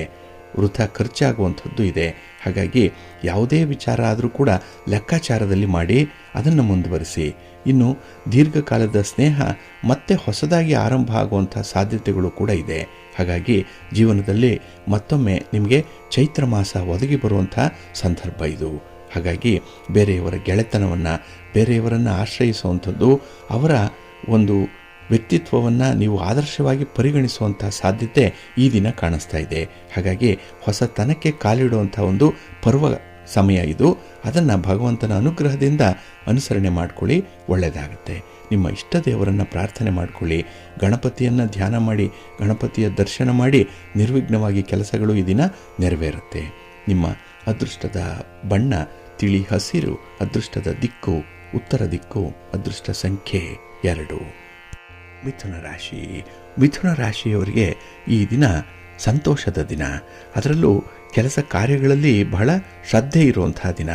ನಿಮ್ಮ ಅಂತಃಶಕ್ತಿಯೇ ನಿಮ್ಮ ನಿಜವಾದ ಬಲ ಈ ದಿನ. ಹಾಗಾಗಿ ಯಾವುದೇ ಸಮಸ್ಯೆಗಳಿದ್ರೂ ಕೂಡ ಅದನ್ನು ನಿರಾತಂಕವಾಗಿ ಬಗೆಹರಿಸುವಂಥ ಒಂದು ಪ್ರಯತ್ನದಲ್ಲಿ ಇರ್ತೀರಿ. ಹಾಗಾಗಿ ಧೈರ್ಯ ಇದೆ ಈ ದಿನ, ಆತ್ಮವಿಶ್ವಾಸ ಇದೆ. ಯಾವ ಕೆಲಸಕ್ಕೆ ಎಷ್ಟು ಶ್ರಮ ಬೇಕು, ಯಾರಿಂದ ಕೆಲಸ ಆಗುತ್ತೆ ಅನ್ನುವಂಥ ಲೆಕ್ಕಾಚಾರದಲ್ಲಿ ಬಹಳ ಸಕ್ಸಸ್ ಇದೆ ಈ ದಿನ. ಹಾಗೆ ಹೊಸತನ್ನು ರೂಢಿ ಮಾಡಿಕೊಳ್ಳುವಂಥ ಒಂದು ಆಸಕ್ತಿ ಬಹಳಷ್ಟು ಮಟ್ಟಿಗೆ ಇರುತ್ತೆ. ಹಾಗಾಗಿ ಜೀವನಕ್ಕೆ ಬೇಕಾಗಿರುವಂತಹ ಕೆಲವು ಅಮೂಲ್ಯವಾದಂಥ ವಿಚಾರಗಳನ್ನು ಅಳವಡಿಸ್ಕೊಳ್ತೀರಿ. ನಿಮ್ಮ ಒಂದು ಹವ್ಯಾಸವನ್ನು, ನಿಮ್ಮ ಸ್ವಭಾವವನ್ನೇ ಆಮೂಲಾಗ್ರವಾಗಿ ಬದಲಾವಣೆ ಮಾಡಿಬಿಡಬೇಕು ಅನ್ನುವಂಥ ಒಂದು ಸಂಕಲ್ಪದಲ್ಲಿ ಇರ್ತೀರಿ. ಇದು ಅತ್ಯುತ್ತಮವಾದಂಥ ಒಂದು ತೀರ್ಮಾನ. ಹಾಗೆ ಈ ದಿನ ಸೌಂದರ್ಯ ಪ್ರಜ್ಞೆ ಬಹಳಷ್ಟು ಮಟ್ಟಿಗೆ ಇರುತ್ತೆ. ಒಂದು ಕಾನ್ಷಿಯಸ್ನೆಸ್ ಅನ್ನುವಂಥದ್ದು, ಅದರಲ್ಲೂ ಈ ಬ್ಯೂಟಿ ಕಾನ್ಷಿಯಸ್ ತುಂಬ ಈ ದಿನ ಇರುವಂಥದ್ದು ಇದೆ. ಇನ್ನು ಆರೋಗ್ಯದ ಕಡೆ ತುಂಬ ಗಮನ ಕೊಡುವಂಥ ವಿಚಾರಗಳು ಕೂಡ ಇರುತ್ತೆ. ನೀವು ವೈದ್ಯರಾಗಲಿ, ಹಿರಿಯರಾಗಲಿ, ಅನುಭವಸ್ಥರಾಗಲಿ ಅವರ ಮಾತನ್ನು ಕೇಳಬೇಕು ಅನ್ನುವಂಥ ವಿಚಾರ ಕೂಡ ಮನಸ್ಸಿನಲ್ಲಿದೆ. ಆದರೆ ಕೆಲವೊಂದು ಸೂಕ್ಷ್ಮತೆಗಳನ್ನು ತಿಳ್ಕೊಳ್ಳೋದ್ರಲ್ಲಿ ನೀವು ಸ್ವಲ್ಪ ವಿಫಲರಾಗುವಂಥ ಸಾಧ್ಯತೆ ಇದೆ. ಹಾಗಾಗಿ ನಿಮ್ಮ ಒಂದು ವಿಚಾರಗಳಲ್ಲಿ, ಚಟುವಟಿಕೆಗಳಲ್ಲಿ ಸ್ವಲ್ಪ ಗಮನ ಇಟ್ಟು ಸಾಧಕ ಬಾಧಕಗಳನ್ನು ನೋಡಿಕೊಂಡು ಮುಂದೆ ಹೋಗಬೇಕಾಗತ್ತೆ. ಹಾಗೆ ದೀರ್ಘಕಾಲದ ಸ್ನೇಹ ಏನಿದೆ ಅದು ನಿಮ್ಮ ಪಾಲಿಗೆ ವರದಾನವಾಗಿ ಬರುವಂಥದ್ದು. ಅಂತಹ ಸ್ನೇಹಿತರಿಂದ ಈ ದಿನ ಅತ್ಯುತ್ತಮವಾದಂಥ ಸಹಕಾರಗಳು ನಿಮಗೆ ಸಿಕ್ಕತ್ತೆ. ವ್ಯಾಪಾರ ವ್ಯವಹಾರಗಳು ನಿರೀಕ್ಷಿತ ರೀತಿಯಲ್ಲಿ ನಡೆಯುತ್ತೆ. ಒಟ್ಟಾರೆ ಸಮಾಧಾನ ಇರುವಂಥ ದಿನ, ಸಂತೃಪ್ತಿಯ ದಿನ ಈ ದಿನ. ನಿಮ್ಮ ಮನೆ ದೇವರನ್ನು ಸ್ಮರಣೆ ಮಾಡ್ತಾ ಇರಿ. ಹಾಗೆ ಭಕ್ತಿಯಿಂದ ಈ ದಿನ ನೀವು ಸೂರ್ಯಮಂಡಲ ಸ್ತೋತ್ರವನ್ನು ಹೇಳ್ಕೊಳ್ಳಿ, ಸೂರ್ಯ ನಮಸ್ಕಾರ ಮಾಡಿ, ಸೂರ್ಯನಾರಾಯಣ ಸ್ವಾಮಿಯ ದರ್ಶನ ಮಾಡಿ ಈ ದಿನ ಒಳ್ಳೆಯದಾಗುತ್ತೆ. ನಿಮ್ಮ ಅದೃಷ್ಟದ ಬಣ್ಣ ಕೆಂಪು, ಅದೃಷ್ಟದ ದಿಕ್ಕು ಪೂರ್ವ ದಿಕ್ಕು, ಅದೃಷ್ಟ ಸಂಖ್ಯೆ 1. ಕರ್ಕಾಟಕ ರಾಶಿ. ಕರ್ಕಾಟಕ ರಾಶಿಯವರಿಗೆ ಈ ದಿನ ಅನಿರೀಕ್ಷಿತವಾಗಿ ಸಂತೋಷ, ನೆಮ್ಮದಿ ಸಿಕ್ಕುವಂತಹ ದಿನ. ಏಕೆಂದರೆ ಕೆಲವೊಂದು ಕೆಲಸ ಕಾರ್ಯಗಳಿಂದ ನೀವು ಫಲಿತಾಂಶವನ್ನೇ ನಿರೀಕ್ಷೆ ಮಾಡಲ್ಲ, ಆದರೆ ಅದು ನಿಮ್ಮ ಫೇವರಬಲ್ ಆಗಿ ಫಲಿತಾಂಶಗಳು ಬರುತ್ತೆ. ಹಾಗಾಗಿ ಯೋಜಿತ ಕಾರ್ಯಗಳನ್ನು ಬದಲಾವಣೆ ಮಾಡಿಕೊಂಡು ಆ ಒಂದು ಸುಖ ಸಂತೋಷವನ್ನು ಅನುಭವಿಸುವಂಥದ್ದು ಕೂಡ ಇರುತ್ತೆ. ಹಾಗೆ ನಿಮ್ಮ ಸ್ನೇಹಿತರ ಬಂಧುಗಳ ಭೇಟಿ ಈ ದಿನ ಆಗುವಂಥದ್ದು ಇದೆ. ಹಾಗಾಗಿ ವಿಚಾರ ವಿನಿಮಯಗಳ ಜೊತೆಗೆ ನಿಮ್ಮ ಕಷ್ಟ ಸುಖಗಳ ಬಗ್ಗೆ, ಸಮಸ್ಯೆಗಳ ಪರಿಹಾರದ ಬಗ್ಗೆ ಕೂಡ ದೀರ್ಘ ಮಾತುಕತೆ ನಡೆಯುವಂಥದ್ದು ಇರುತ್ತೆ. ಕೈಗೆ ಬಂದ ತುತ್ತು ಬಾಯಿಗೆ ಇಲ್ಲ ಅನ್ನುವಂಥ ರೀತಿಯಲ್ಲಿ ಕೆಲವು ಕೆಲಸಗಳಾಗಿತ್ತು, ಆದರೆ ಈ ದಿನ ಕೈಗೆ ಬಂದ ತುತ್ತು ನೇರವಾಗಿ ಬಾಯಿಗೆ ಬರುತ್ತೆ. ಹಾಗಾಗಿ ನಿಮ್ಮ ಪ್ರಯತ್ನ ವಿಶೇಷ ಫಲವನ್ನು ಕೂಡ ತಂದುಕೊಡುತ್ತೆ. ಇನ್ನು 4 ಜನರ ಮಾತುಗಳನ್ನು ಕೇಳಿ ಅದರಲ್ಲಿ ಯಾವುದು ಸರಿ ಯಾವುದು ತಪ್ಪು ಅನ್ನುವಂಥದ್ದನ್ನು ನಿರ್ಧಾರ ಮಾಡುವಂಥ ವಿವೇಕ ನಿಮಗಿದೆ. ಹಾಗಾಗಿ ಯಾವುದೇ ಒಂದು ಗೊಂದಲಕ್ಕೆ ಒಳಗಾಗದಂತೆ ಉತ್ತಮ ಅವಕಾಶಗಳನ್ನು ಸದುಪಯೋಗಪಡಿಸಿಕೊಳ್ಳುವಂಥದ್ದು ಇದೆ. ಏಕೆಂದರೆ ಮನಸ್ಸು ಗಟ್ಟಿಯಾಗಿದೆ ಈ ದಿನ. ಏನನ್ನು ಮಾಡಬೇಕು, ಏನನ್ನು ಮಾಡಬಾರ್ದು ಅನ್ನುವಂಥ ಸ್ಪಷ್ಟವಾದ ಚಿತ್ರಣ ನಿಮ್ಮ ಮುಂದೆ ಇದೆ. ಹಾಗೆ ಪ್ರತಿ ಪ್ರಯತ್ನದಲ್ಲೂ ಕೂಡ ನಿಮಗೆ ಆಗುವಂಥ ಭಯ, ಎಲ್ಲೋ ಒಂದು ಕಡೆ ಅನಾನುಕೂಲಕರವಾದಂಥ ಸನ್ನಿವೇಶ, ಇದನ್ನು ಸಮರ್ಥವಾಗಿ ಎದುರಿಸುವಂಥ ಒಂದು ತಾಕತ್ತು ಈ ದಿನ ನಿಮಗೆ ಇದೆ. ಅಷ್ಟರ ಮಟ್ಟಿಗೆ ನಿಮ್ಮ ಮನಸ್ಸು ಸಿದ್ಧವಾಗಿರುತ್ತೆ, ಆತ್ಮವಿಶ್ವಾಸ ಚೆನ್ನಾಗಿದೆ. ಹಾಗೆ ವ್ಯಾಪಾರ ವ್ಯವಹಾರ ಮಾಡುವಂಥವ್ರಿಗೆ ಸ್ವಲ್ಪ ನಷ್ಟ ಉಂಟಾಗಿರ್ಬೋದು, ಸ್ವಲ್ಪ ಮಂದಗತಿಯ ಪ್ರಗತಿ ಇರ್ಬೋದು. ಆದರೆ ಈ ದಿನ ಅದಕ್ಕೂ ಕೂಡ ಒಂದು ಪರಿಹಾರವನ್ನು ಕಂಡುಕೊಳ್ಳುವಂಥ ಒಂದು ಪ್ರಯತ್ನ ಇದೆ. ಪ್ರಯತ್ನ ನಿಮಗೆ ಯಶಸ್ಸನ್ನು ತರುತ್ತೆ. ಆದರೆ ಯಾವುದೇ ಸಂದರ್ಭದಲ್ಲಿ ಬೇಸರ ಆದರೆ ಅದನ್ನು ನೀವು ನಿವಾರಣೆ ಮಾಡಿಕೊಳ್ಬೇಕು. ಅದಕ್ಕಾಗಿ ನಿಮ್ಮ ಆಧ್ಯಾತ್ಮಿಕ ವಿಚಾರಗಳಲ್ಲಿ ಹೆಚ್ಚು ಗಮನ ಕೊಡಬೇಕು. ಮನೆ ದೇವರನ್ನು ಸ್ಮರಣೆ ಮಾಡಿಕೊಳ್ಬೇಕು. ಹಾಗೆ ಭಕ್ತಿಯಿಂದ ಮಹಾಲಕ್ಷ್ಮಿಯನ್ನು, ಮಹಾವಿಷ್ಣುವನ್ನು ಆರಾಧನೆ ಮಾಡಿ ಒಳ್ಳೆಯದಾಗುತ್ತೆ. ನಿಮ್ಮ ಅದೃಷ್ಟದ ಬಣ್ಣ ಬಿಳುಪು, ಅದೃಷ್ಟದ ದಿಕ್ಕು ಪೂರ್ವ ದಿಕ್ಕು, ಅದೃಷ್ಟ ಸಂಖ್ಯೆ 1. ಸಿಂಹರಾಶಿ. ಸಿಂಹರಾಶಿಯವರಿಗೆ ಈ ದಿನ ಮಿಶ್ರ ಫಲಗಳಿರುವಂಥ ದಿನ. ಹಾಗಾಗಿನೇ ಕೆಲವೊಂದು ಕೆಲಸ ಕಾರ್ಯಗಳಲ್ಲಿ ನಿಮಗೆ ಸ್ವಲ್ಪ ಬೇಸರ ಉಂಟಾಗುವಂಥದ್ದು ಇದೆ. ಏಕೆಂದರೆ ನಿರೀಕ್ಷೆಗಳು ಜಾಸ್ತಿ ಇದೆ. ಈ ಕೆಲಸದಿಂದ ಇದೇ ಫಲಿತಾಂಶ ಅಂತ ಹೇಳಿ ಫಿಕ್ಸ್ ಆಗಿಬಿಟ್ಟಿದ್ದೀರಿ. ಆದರೆ ಆ ಫಲಿತಾಂಶಗಳು ಬರದೇ ಇದ್ದಾಗ ಮನಸ್ಸಿಗೆ ತೀವ್ರವಾದ ಬೇಸರ ಉಂಟಾಗುತ್ತೆ. ಹಾಗೆ ಆ ಕೆಲಸಕ್ಕೆ ಅಡ್ಡಿಪಡಿಸಿದವರ ಮೇಲೆ ಈ ದಿನ ಕೋಪ ಬರುವಂಥದ್ದು, ಅವರನ್ನು ದ್ವೇಷಿಸುವಂಥದ್ದು, ಅವರ ಬಗ್ಗೆ ಇಲ್ಲ ಸಲ್ಲದ ಮಾತುಗಳನ್ನಾಡುವಂಥ ಸಂದರ್ಭಗಳು ಕೂಡ ಬರುತ್ತೆ. ಹಾಗಾಗಿ ನಿಮ್ಮ ಕೋಪವನ್ನು ಈ ದಿನ ಸ್ವಲ್ಪ ನಿಯಂತ್ರಣ ಮಾಡಲೇಬೇಕಾಗುತ್ತೆ. ಹಾಗೆ ನಿಮಗೆ ಎಲ್ಲರ ಜೊತೆಯಲ್ಲಿ ಉತ್ತಮ ಸಮಯ ಕಳೆಯುವಂಥ ಅವಕಾಶ ಏನೋ ಸಿಕ್ಕತ್ತೆ. ಅದರಲ್ಲಿ ಆ ವ್ಯಕ್ತಿಯಲ್ಲಿರುವಂಥ ದೋಷಗಳು ಪ್ರಧಾನವಾಗಿ ನಿಮಗೆ ಕಂಡುಬರುತ್ತೆ. ಹಾಗಾಗಿ ಅಂಥ ವ್ಯಕ್ತಿಯನ್ನೇ ನೀವು ದ್ವೇಷಿಸುವಂಥದ್ದು, ಅವರು ಮಾಡಿರುವಂಥ ಒಳ್ಳೆಯ ಕಾರ್ಯಗಳು ಇದನ್ನ ಗಮನಕ್ಕೆ ಬರಲ್ಲ. ಆದರೆ ಅವರಲ್ಲಿರುವಂಥ ಕೆಟ್ಟ ಗುಣಗಳು ನಿಮಗೆ ಬಹಳ ಪ್ರಧಾನವಾಗಿ ಕಂಡುಬರ್ತಾ ಇರುತ್ತೆ. ಹಾಗಾಗಿ ವ್ಯಕ್ತಿಗಳನ್ನು ದ್ವೇಷಿಸುವಂಥದ್ದು, ಅವರ ಒಂದು ಗೆಳೆತನದಿಂದ ದೂರ ಉಳಿಯುವಂಥ ಪ್ರಯತ್ನಗಳು ಈ ದಿನ ಆಗುವಂಥದ್ದು ಇದೆ. ಒಟ್ಟಾರೆ ಈ ದಿನ ನಿಮಗೆ ಸ್ಟ್ರಾಂಗ್ ಲೈಕ್ಸ್ ಮತ್ತು ಡಿಸ್ಲೈಕ್ಸ್ ಇರುವಂತಹ ದಿನ. ಬೇಕು ಅಂದರೆ ಬೇಕು, ಬೇಡ ಅಂದರೆ ಬೇಡ ಅಂತ ಒಂದು ಕಟ್ಟುನಿಟ್ಟಿನ ಜೀವನದಲ್ಲಿ ಇರಬೇಕು ಅನ್ನುವಂಥ ವಿಚಾರಗಳು ಕೂಡ ಇರುತ್ತೆ. ಆದರೆ ಇದು ಅಷ್ಟೊಂದು ಒಳ್ಳೆಯ ಬೆಳವಣಿಗೆ ಅಲ್ಲ.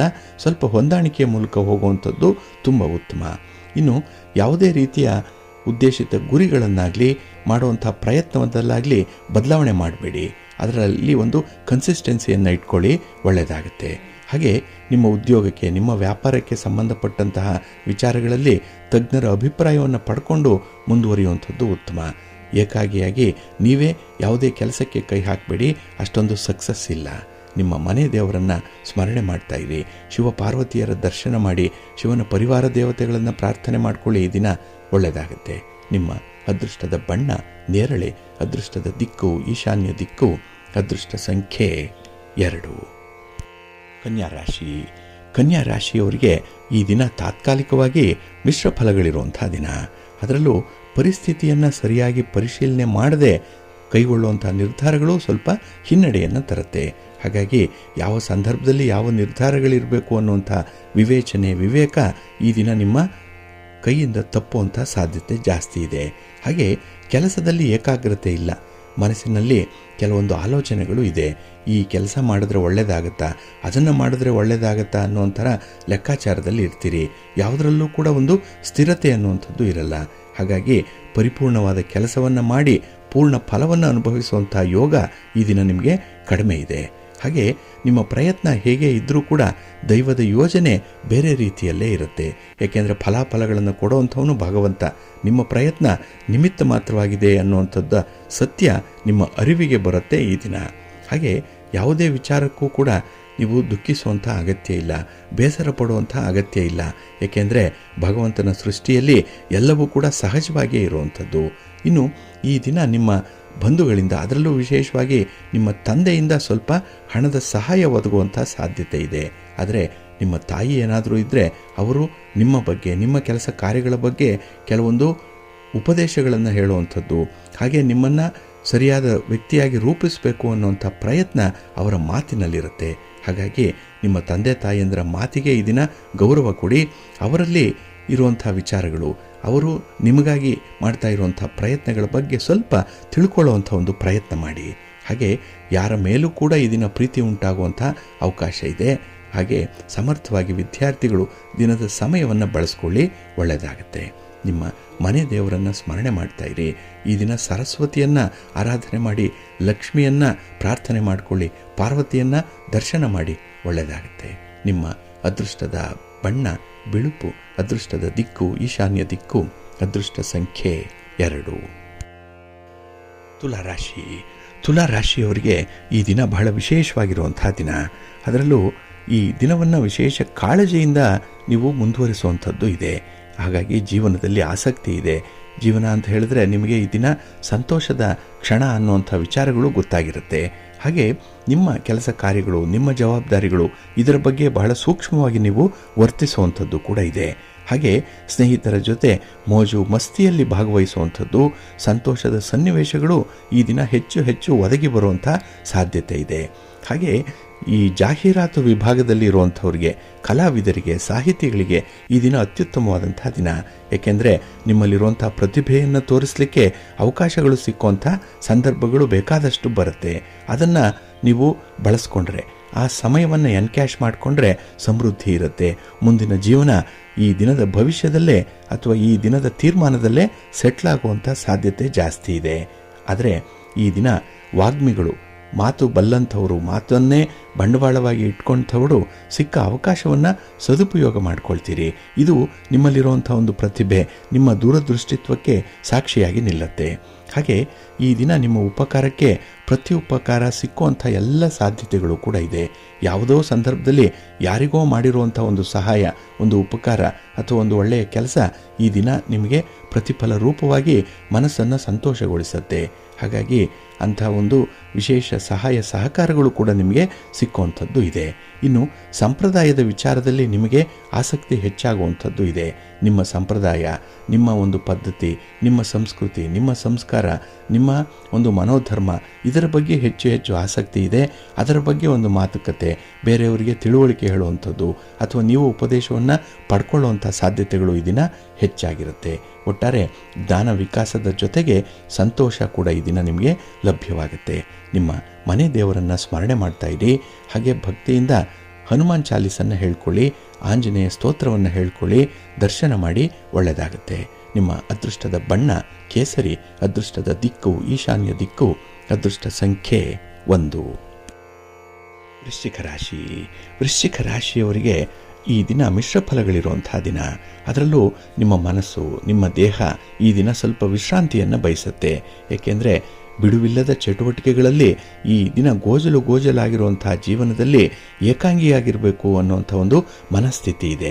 ಹಾಗಾಗಿ ಯಾರ ತಂಟೆ, ಯಾರ ತಕರಾರು ಬೇಡ, ಯಾರನ್ನು ನೋಡೋದು ಬೇಡ, ಯಾರ ಸಹಾಯನೂ ಬೇಡ.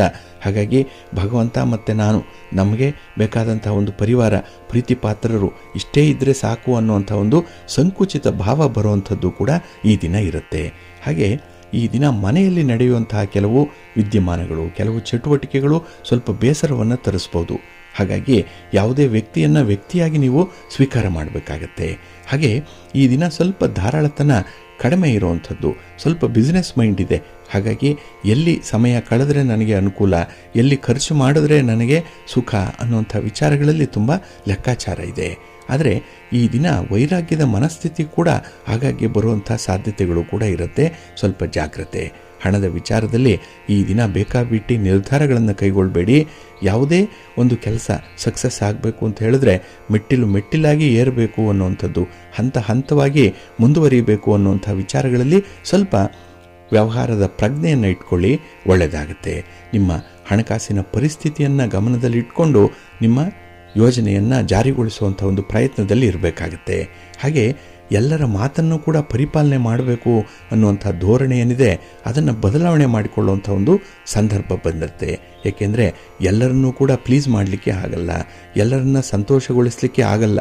ಹಾಗಾಗಿ ನಿಮ್ಮದೇ ಆದಂಥ, ನಿಮ್ಮದೇ ಧಾಟಿ, ನಿಮ್ಮದೇ ಧೋರಣೆ ಇದನ್ನು ಅಳವಡಿಸ್ಕೊಳ್ಬೇಕು ಅನ್ನುವಂಥ ವಿಚಾರಗಳು ಕೂಡ ಮನಸ್ಸಿಗೆ ಬರುತ್ತೆ. ಇದು ಉತ್ತಮವಾದಂಥ ಬೆಳವಣಿಗೆ. ಅದಕ್ಕಾಗಿ ನಿಮ್ಮ ಮನೆ ದೇವರನ್ನು ಸ್ಮರಣೆ ಮಾಡ್ಕೊಳ್ಳಿ, ದರ್ಶನ ಮಾಡ್ಕೊಳ್ಳಿ. ಹಾಗೆ ವಿಶೇಷವಾಗಿ ಈ ದಿನ ಅನ್ನಪೂರ್ಣೇಶ್ವರಿ ಸ್ತೋತ್ರವನ್ನು ಹೇಳ್ಕೊಳ್ಳಿ, ದುರ್ಗಾದೇವಿಯ ದರ್ಶನ ಮಾಡ್ಕೊಳ್ಳಿ, ಒಳ್ಳೆಯದಾಗುತ್ತೆ. ನಿಮ್ಮ ಅದೃಷ್ಟದ ಬಣ್ಣ ಕೆಂಪು, ಅದೃಷ್ಟದ ದಿಕ್ಕು ಪೂರ್ವ ದಿಕ್ಕು, ಅದೃಷ್ಟ ಸಂಖ್ಯೆ 5. ಧನುರಾಶಿ. ಧನುರಾಶಿಯವರಿಗೆ ಈ ದಿನ ತೃಪ್ತಿದಾಯಕವಾದಂಥ ದಿನ. ಅದರಲ್ಲೂ ಅನಾಯಾಸವಾಗಿ ಗುರಿಯನ್ನು ತಲುಪಲಿಕ್ಕೆ ಎಲ್ಲ ಅವಕಾಶಗಳಿರುವಂಥ ದಿನ. ಹಾಗಾಗಿ ಯಾವುದನ್ನೂ ಕೂಡ ಈ ದಿನ ಅತಿಯಾಗಿ ಸ್ವೀಕರಿಸದೆ ನಿಮ್ಮ ಗುರಿಯತ್ತ ಲಕ್ಷ್ಯ ಇಡಿ, ಒಳ್ಳೆಯ ಫಲ ನಿಮಗೆ ಬಹಳ ಬೇಗ ಸಿಕ್ಕತ್ತೆ. ಇನ್ನು ವ್ಯಾಪಾರ ವ್ಯವಹಾರಗಳಲ್ಲಿ ಲಾಭಕ್ಕಾಗಿ ಹೊಸದಾದ ಆಕರ್ಷಕ ಯೋಜನೆಗಳನ್ನು ಹಮ್ಮಿಕೊಳ್ಳುವಂಥದ್ದು ಕೂಡ ಇದೆ. ಒಟ್ಟಾರೆ ನಿಮ್ಮ ಪ್ರಗತಿ ಇರಬೇಕು, ನಿಮ್ಮ ಸಮೃದ್ಧತೆ ಇರಬೇಕು ಅನ್ನುವಂಥ ವಿಚಾರಗಳು ಈ ದಿನ, ಅದರಲ್ಲೂ ಹಣಕಾಸಿನ ಬಗ್ಗೆ ಈ ದಿನ ಹೆಚ್ಚು ಲೆಕ್ಕಾಚಾರದಲ್ಲಿರ್ತೀರಿ, ತುಂಬ ಕ್ಯಾಲ್ಕುಲೇಟಿವ್ ಆಗಿರ್ತೀರಿ. ಹಾಗೆ ಈ ದಿನ ಹೊಸ ಹೊಸ ಯೋಜನೆಗಳನ್ನು ಹಾಕಿಕೊಳ್ಳುವಂಥದ್ದು, ಹಾಗೆ ಅರ್ಧಂಬರ್ಧಾಗಿರುವಂಥ ಕೆಲಸಗಳನ್ನು ಪೂರ್ಣಗೊಳಿಸಬೇಕು ಅನ್ನುವಂಥ ಇಚ್ಛಾಶಕ್ತಿ ಬಹಳ ಚೆನ್ನಾಗಿದೆ. ವಿಲ್ ಪವರ್ ಚೆನ್ನಾಗಿದೆ, ಸೆನ್ಸ್ ಆಫ್ ರೆಸ್ಪಾನ್ಸಿಬಿಲಿಟಿ ಚೆನ್ನಾಗಿದೆ. ಹಾಗಾಗಿನೇ ಜವಾಬ್ದಾರಿಯುತವಾಗಿ ಕೆಲಸ ಕಾರ್ಯಗಳು ಆಗುವಂಥ ಎಲ್ಲ ಸಾಧ್ಯತೆಗಳು ಕೂಡ ಇದೆ. ಹಾಗೆ ನಿಮ್ಮ ಗುರಿಯನ್ನು ಸಾಧಿಸುವಂಥ ದಾರಿಯಲ್ಲಿ ಪಟ್ಟು ಹಿಡಿದು ಸಾಗುವಂತಹ ಸಮಯ ಇದು. ಇದನ್ನು ಚೆನ್ನಾಗಿ ಅರ್ಥ ಮಾಡಿಕೊಂಡಿದ್ದೀರಿ.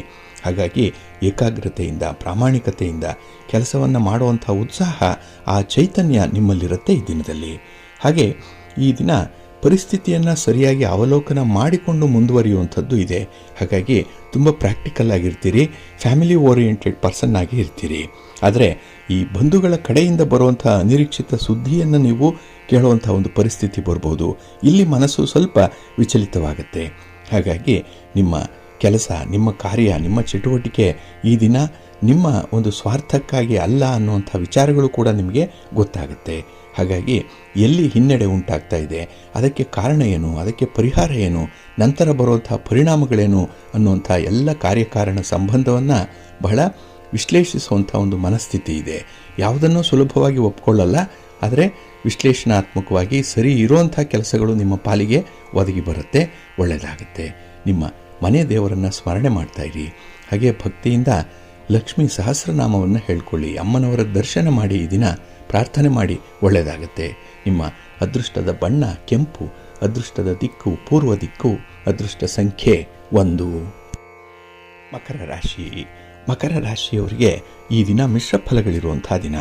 ಅದರಲ್ಲೂ ನಿಮ್ಮ ಉದ್ಯೋಗದ ಸ್ಥಳದಲ್ಲಿ, ನಿಮ್ಮ ವ್ಯಾಪಾರದಲ್ಲಿ ಸ್ವಲ್ಪ ಹಿನ್ನಡೆ ಆಗುವಂಥ ಸಾಧ್ಯತೆ ಇದೆ. ಹಾಗಾಗಿ ನಿಮ್ಮ ನಿರೀಕ್ಷೆಗಳು ಜಾಸ್ತಿ, ಅದರ ಪ್ರಯತ್ನಗಳು ಕಡಿಮೆ. ಹಾಗಾಗಿ ಬರುವಂಥ ಫಲಿತಾಂಶಗಳು ಕೂಡ ಅಷ್ಟಕ್ಕಷ್ಟೇ ಇರುತ್ತೆ. ಹಾಗಾಗಿ ಪಾಲಿಗೆ ಬಂದದ್ದು ಪಂಚಾಮೃತ, ಅದನ್ನು ಸ್ವೀಕಾರ ಮಾಡಬೇಕು, ಅಂಥ ಒಂದು ಮನಸ್ಥಿತಿಯನ್ನು ಇಟ್ಕೊಳ್ಬೇಕಾಗತ್ತೆ. ಹಾಗೆ ಈ ದಿನ ನಿಮ್ಮ ಸ್ನೇಹಿತರು, ನಿಮ್ಮ ಬಂಧುಗಳು ನಿಮಗೆ ಮೇಲ್ನೋಟಕ್ಕೆ ಸಹಾಯ ಮಾಡುವಂತೆ ಕಂಡರೂ ಕೂಡ ಒಳಗೆ ಅವ್ರದ್ದೊಂದು ಹಿಡನ್ ಅಜೆಂಡಾ ಅನ್ನುವಂಥದ್ದು ಇರುತ್ತೆ. ಅದನ್ನು ಕಂಡು ಹಿಡ್ಕೊಳ್ಬೇಕು. ಹಿತಶತ್ರುಗಳ ಬಗ್ಗೆ ಈ ದಿನ ಒಂದು ಕಣ್ಣಿಟ್ಟಿರಬೇಕು. ಹಾಗಾಗಿ ಎಲ್ಲರನ್ನ ನಂಬುವಂಥದ್ದು ಅಷ್ಟೊಂದು ಸೂಕ್ತ ಅಲ್ಲ. ಹಾಗೆ ಬೆಳ್ಳಗಿರುವುದೆಲ್ಲ ಹಾಲಲ್ಲ ಅನ್ನುವಂಥ ವಿಚಾರವನ್ನು ಹಿರಿಯರು ಹೇಳ್ತಾ ಇದ್ರು.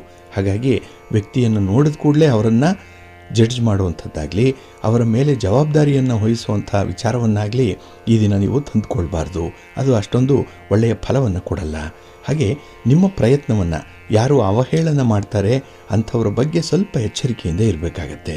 ಇನ್ನು ನಿಮ್ಮ ಸ್ನೇಹಿತರ ಬೇಡಿಕೆಗಳನ್ನು ಚಾಕಚಕ್ಯತೆಯಿಂದ ತಿರಸ್ಕಾರ ಮಾಡಬೇಕಾಗತ್ತೆ. ಇಲ್ಲ ಅಂತ ಹೇಳಿದ್ರೆ ದಾಕ್ಷಿಣ್ಯಕ್ಕೆ ಒಳಗಾಗಿ ನಂತರ ಪಶ್ಚಾತ್ತಾಪ ಪಡಬೇಕಾಗತ್ತೆ. ಸ್ವಲ್ಪ ಎಚ್ಚರಿಕೆ ಇರಲಿ. ಇನ್ನು ಬೇಜವಾಬ್ದಾರಿತನದಿಂದ ತೊಂದರೆಗಳನ್ನು ಆಹ್ವಾನ ಮಾಡಿಕೊಳ್ಳುವಂಥ ಸಾಧ್ಯತೆಗಳು ಕೂಡ ಇದೆ. ಹಾಗಾಗಿ ಕೆಲಸದಲ್ಲಿ ಆಸಕ್ತಿ ಇರಲಿ, ಸ್ವಲ್ಪ ಚುರುಕುತನ ಇರಲಿ, ಸಮಯ ಪ್ರಜ್ಞೆ ಇರಲಿ. ಇದು ಎಷ್ಟೋ ಸಮಸ್ಯೆಗಳನ್ನು ಈ ದಿನ ನಿಮಗೆ ಪರಿಹಾರ ಮಾಡುತ್ತೆ. ಹಾಗೆ ಈ ದಿನದಲ್ಲಿ ಉತ್ತಮ ಕೆಲಸಗಳನ್ನು ಮಾಡಬೇಕು ಅನ್ನುವಂಥ ಪ್ರಯತ್ನ ಇದೆ. ಆದರೆ ಅಂಥ ಕೆಲಸಗಳು ಸ್ವಲ್ಪ ನಷ್ಟದಲ್ಲಿ ಪರ್ಯಾವಸಾನವಾಗಿಬಿಡುತ್ತೆ. ಹಾಗೆ ಈ ಯಂತ್ರಗಳಿಂದಾಗಲಿ ವಾಹನಗಳಿಂದಾಗಲಿ ಅಷ್ಟೊಂದು ಸುಖ ಸೌಖ್ಯ ಇಲ್ಲ, ಸ್ವಲ್ಪ ಜಾಗ್ರತೆ. ಇನ್ನು ನಿಮ್ಮ ಸಮಯವನ್ನು ವ್ಯರ್ಥ ಮಾಡಿಕೊಳ್ಬೇಡಿ. ಅದಕ್ಕೆ ಬದಲಾಗಿ ಈ ದಿನ ಪ್ರತಿ ಕ್ಷಣ ಕೂಡ ನಿಮಗೆ ಅಮೂಲ್ಯ. ಟೈಮ್ ಈಸ್ ಮನಿ ಅನ್ನುವಂಥದ್ದನ್ನು ಸದಾ ಸರ್ವದಾ ಜ್ಞಾಪಕದಲ್ಲಿಟ್ಕೊಂಡು ಮುಂದುವರಿರಿ, ಒಳ್ಳೆಯದಾಗುತ್ತೆ. ಕಷ್ಟದ ಜೀವನ ಅಂತ ಹೇಳಿ ಭಯಪಡಬೇಡಿ, ಎದೆಗುಂದಬೇಡಿ. ಭಗವಂತ ಇದ್ದಾನೆ, ನಿಮ್ಮ ಹಿರಿಯರಿದ್ದಾರೆ, ತಂದೆ ತಾಯಿಯಂದ್ರ ಆಶೀರ್ವಾದ ಇದೆ. ಜೊತೆಗೆ ನಿಮ್ಮ ಒಂದು ಒಳ್ಳೆಯತನ ನಿಮ್ಮನ್ನು ಕಾಪಾಡುತ್ತೆ. ಧೈರ್ಯವಾಗಿರಿ. ಮಹಾಲಕ್ಷ್ಮಿಯನ್ನು, ಮಹಾವಿಷ್ಣುವನ್ನು, ಶಿವನನ್ನು, ಪಾರ್ವತಿಯನ್ನು ಈ ದಿನ ಧ್ಯಾನ ಮಾಡಿ ಸ್ತೋತ್ರ ಹೇಳ್ಕೊಳ್ಳಿ, ದರ್ಶನ ಮಾಡ್ಕೊಳ್ಳಿ, ಒಳ್ಳೆಯದಾಗುತ್ತೆ. ನಿಮ್ಮ ಅದೃಷ್ಟದ ಬಣ್ಣ ನೇರಳೆ, ಅದೃಷ್ಟದ ದಿಕ್ಕು ಪೂರ್ವ ದಿಕ್ಕು, ಅದೃಷ್ಟ ಸಂಖ್ಯೆ 4. ಕುಂಭರಾಶಿ.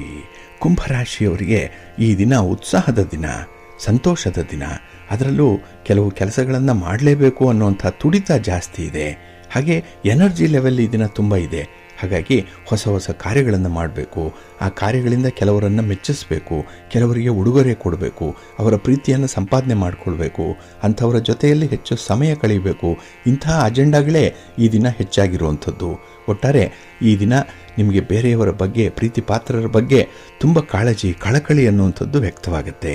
ಹಾಗೆ ವೇಗವಾಗಿ ಹಣದಲ್ಲಿ ಅಭಿವೃದ್ಧಿಯನ್ನು ಕಾಣುವಂಥ ಬಯಕೆ ಕೂಡ ನಿಮಗೆ ಇರುತ್ತೆ. ಹಾಗಾಗಿ ಹಣ ಸಂಪಾದನೆಯ ವಿಚಾರದಲ್ಲಿ ಹೊಸ ಹೊಸ ಸ್ಟ್ರಾಟಜಿಗಳನ್ನು ಅಳವಡಿಸ್ಕೊಳ್ಳುವಂಥದ್ದು ಕೂಡ ಇರುತ್ತೆ. ಹಾಗೆ ಈ ದಿನ ಸಂತೋಷದಾಯಕವಾಗಿ ಶಕ್ತಿಯುತ ವರ್ತನೆ ನಿಮ್ಮವರಿಗೆ ಸಂತೋಷವನ್ನು ತರುತ್ತೆ ಈ ದಿನ. ಹಾಗಾಗಿ ನಿಮ್ಮ ಮಾತು, ನಿಮ್ಮ ತೀರ್ಮಾನ, ನಿಮ್ಮ ಅಭಿಪ್ರಾಯ, ನಿಮ್ಮ ನಡವಳಿಕೆ, ನಿಮ್ಮ ಚಟುವಟಿಕೆ ನಿಮ್ಮ ಮನೆಯವರಿಗೆ ತುಂಬ ಇಷ್ಟ ಆಗುತ್ತೆ ಈ ದಿನ. ಏಕೆಂದರೆ ಲಾಭಸ್ಥಾನದಲ್ಲಿ ಚಂದ್ರ ಇದ್ದಾಗ ನಿಮ್ಮ ಮನಸ್ಸು ಕೂಡ ಅಷ್ಟೇ ಬಲವಾಗಿರುತ್ತೆ. ಕೆಲಸ ಕಾರ್ಯಗಳನ್ನು ಮಾಡುವಂಥ ಒಂದು ಕಮಿಟ್ಮೆಂಟ್ ಲೆವೆಲ್ ಚೆನ್ನಾಗಿದೆ. ಹಾಗೆ ಈ ದಿನ ಬೇರೆಯವರ ಹೃದಯವನ್ನು ನೋಯಿಸುವಂಥ ಹಠಮಾರಿತನದ ಧೋರಣೆ ಏನಿದೆ ಅದನ್ನು ಸ್ವಲ್ಪ ಪಕ್ಕಕ್ಕಿಡುವಂಥದ್ದು ಕೂಡ ಇದೆ. ಅಂದರೆ ಹೊಂದಾಣಿಕೆಯ ಮೇಲೆ ಕೆಲಸಗಳನ್ನು ಮಾಡುವಂಥ ಒಂದು ಮನಸ್ಥಿತಿ ಇದೆ. ಟೀಮ್ ವರ್ಕ್ ಮಾಡ್ತೀರಿ, ಇದು ನಿಮ್ಮಲ್ಲಿರುವಂಥ ಒಂದು ಪ್ಲಸ್ ಪಾಯಿಂಟ್ ಇದು.